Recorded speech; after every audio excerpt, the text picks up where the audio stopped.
So I'm just going to share my story. I'm Mike Sabella. I am a family physician, and I bring the physician and provider point of view to the panel. My social media story starts way back in the pre-Twitter and Facebook days. Yes, there was internet back then. All my remarks here, they're on my website, drmikesabella.com. And back at that time, I wanted to see if physicians were using social media, specifically blogging back then, because that was the major platform back then. And so I did a search, and I saw physicians telling stories. You'll see that on the panel here, kind of a common theme of telling stories using social media. It's a very powerful type of thing. And I saw physicians doing that. And back then, this was back 2005, 2006, the culture of physician social media back then was to be an anonymous blogger. So they had names like Grunt Doc and Dr. Flea. So I was thinking, well, one, do I have a story to tell? And two, what is kind of a buzzworthy name to do? So I went to Blogger and I saw that Dr. Anonymous was not taken. So great, that's mine. So what did I talk about? I talked about patients, which I don't recommend now, but that was the culture back then. And what I wanted to do with the reader, I wanted to bring the reader into the exam room with me to show them how it was to take care of patients in this broken healthcare system. And a lot of physicians back then, they were venting. They were talking about insurance companies, they were talking about the government, they were talking about non-compliant patients. That was the culture. Because it was the Wild West back then. We talked about whatever we want to talk about. And then, people start, getting caught and getting sued and all that kind of stuff. So that culture changed. But that is where I started my story. And what drew me in was the storytelling. And that continues today. I don't blog anonymously before. I use my own website, and that's a whole other hour lecture if you want to talk to me about that at the bar sometime. It's an interesting story about how I came out as myself, and I went full circle, and I'm no longer Dr. Anonymous, but I am, and it's kind of a funny type of thing. What I did want to share was kind of why physicians should use social media right now. And the first thing is patient education. And I tell people that I don't use social media for any kind of clinical work at all. I don't email patients, I don't text patients, I don't Facebook message patients. There was a question before, about that. And yeah, physicians and providers are concerned about that. One, there's no time with it. A lot of providers and physicians are frustrated enough with their electronic medical record. They don't have time to check something else. Of course, there's patient privacy issues. And there's liability issues. People can get sued. So those are the major barriers that I acknowledge when I go to speak to physician groups about this stuff. But I do talk about the positives as well. There's a lot of bad information out there on the internet. And I think it's an opportunity for providers and physicians to take that opportunity in the exam room to talk to the patient and say, this is good, this is not good. I do recommend sites, like cdc.gov, WebMD has good resources, Mayo Clinic, Cleveland Clinic, closer to where I live. And also to let people know, I'm from Salem, Ohio. People from Ohio here? Yeah, OHIO? Okay, great. I'm in a group practice with 4 other family docs, small town America. So that's kind of where I come from.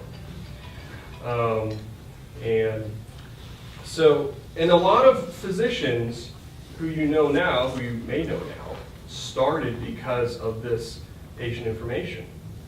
Kevin MD, Dr. Kevin Phil out in New Hampshire, he started his blog because he got phone calls at his office after a story happened on the Today Show at 7 a.m. So what did he do? He wrote a blog post and say, I heard about the story. I know that drug got pulled, from the market. This is what I have to say about it. So go read about it, and then we can talk about it. People may have heard of Dr. Wendy Sue Swanson, Seattle Mama Doc out in Seattle Children's. We did not, as a physician social media community, have a good way to respond to traditional media and what was going on back at that time. I was very upset about, the alleged link back then with vaccines and autism. We didn't have a way as a physician social media community to respond to that. So she felt passionate and empowered to write about it. And that's how she got started. So a lot of physicians, got their start by responding to what is going on in the media these days. The second reason why I think physicians should use social media are for advocacy and for reputation management. What do I mean by that?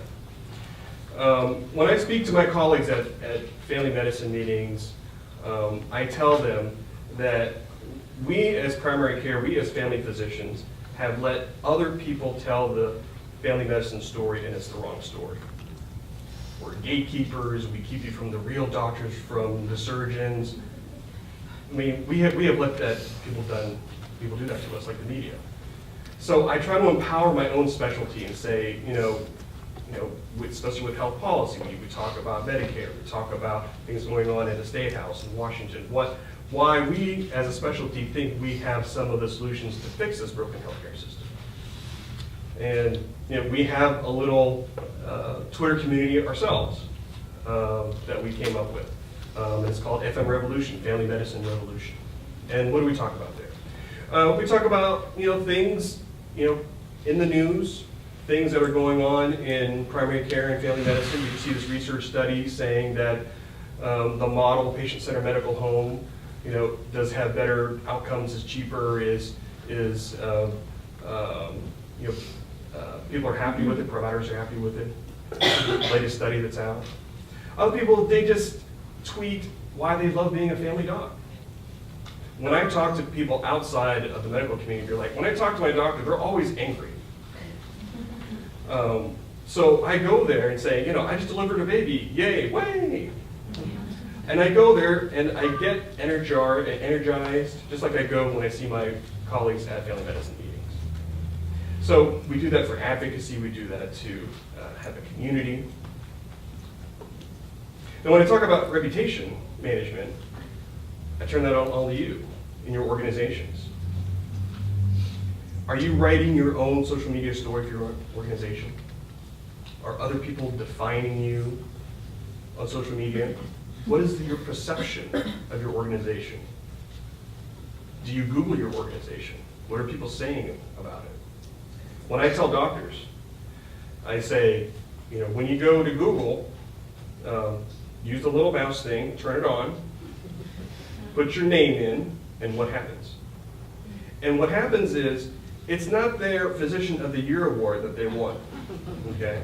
It is a physician rating site. And a lot of physicians don't know that. Hospitals are the same thing. Organizations are probably the same thing. So if you're not proactive in getting content out there about what your organization is, even what individuals are. I talk to high school students and college students all the time. When they interview you for college interviews or residency interviews, are people going to like what they do? I sit on the credentials committee for our hospital, and before we even open up their application, we Google them and say, is this a physician that we want to have on our staff? Is there something negative that's out there? So it is real, it is out there. And people always talk about the negative things. The negative things are real, but there's always a positive thing that social media can do as well. And the final thing that I talk to physicians about why they use social media is at meetings like this. Because this is usually the time where I can get them to concentrate on something other than work or home or whatever. And I'm that guy. I'm that guy that signs up people during lunch and say, you can be on Twitter, here's the meeting hashtag, we're going to take a picture of you tweeting out and have them be empowered to do that. And what I tell people is that part of the most powerful thing that Twitter does at meetings is it brings the conversation outside the meeting.